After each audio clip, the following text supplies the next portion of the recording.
Mallayya Jewellers, Ottupara, Vadakkanchery.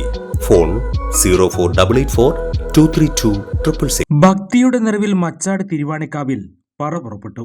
അത്താഴ്പൂജയ്ക്ക് ശേഷം മണ്ഡപത്തിൽ അരി അണിച്ചിൽ പൂർത്തിയാക്കി ഭഗവതിയുടെ പ്രതിനിധിയായി പോകുന്ന ഇളയത് ഭഗവതിയെ തന്നിലേക്ക് ആവാഹിച്ചു. പാമ്പിൻകാവിൽ പോയി തിരിച്ചിറങ്ങി ഭക്തരെ അനുഗ്രഹിച്ച ശേഷം വടക്കേ നടയിലെ ആൽപ്രദക്ഷിണം പൂർത്തിയാക്കി കിഴക്കേ നടയിൽ ഹരിജൻ കുടുംബം സമർപ്പിച്ച ആദ്യ പറ കൈക്കൊണ്ട ശേഷം ആർപ്പുവിളികളുമായി പനങ്ങാട്ടുകര കാർത്യായനി ഭഗവതി ക്ഷേത്രത്തിലെത്തി വാദ്യമറിയിച്ച് വിളക്ക് വെച്ചു. താൻ ഊരു ചുറ്റാനായി പോകുകയാണെന്നും തട്ടകം കാത്തുകൊള്ളണമെന്ന് കാർത്യായനി ഭഗവതിയോട് നിർദ്ദേശിക്കുന്നു എന്നാണ് സങ്കല്പം. ക്ഷേത്രം കോമരം, കുമരൻകിണറ്റിങ്കര, പാതികുളങ്ങര മംഗലം എന്നീ ക്ഷേത്രങ്ങളിലെ കോമരങ്ങൾ ഭക്തരെ അനുഗ്രഹിച്ചു. മാമാങ്കം വരെയുള്ള ദിവസങ്ങളിൽ വിവിധ പ്രദേശങ്ങളിലായി പറയെടുപ്പ് നടക്കും. ജാതിമത ഭേദമന്യേ വീട്ടുമുറ്റത്ത് പറവയ്ക്കുന്ന എല്ലാ വീടുകളിലും പറയെടുക്കും. 30 വെള്ളിയാഴ്ച നടന്ന പറപ്പുറപ്പാട് ദർശിക്കാനും ഭഗവതിയുടെ അനുഗ്രഹം വാങ്ങുന്നതിനുമായി ആയിരക്കണക്കിന് ഭക്തരാണ് തിരുവാണിക്കാവിൽ എത്തിയിരുന്നത്.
കൂടുതൽ വാർത്തകൾക്ക് ഞങ്ങളുടെ ചാനൽ സബ്സ്ക്രൈബ് ചെയ്യുക.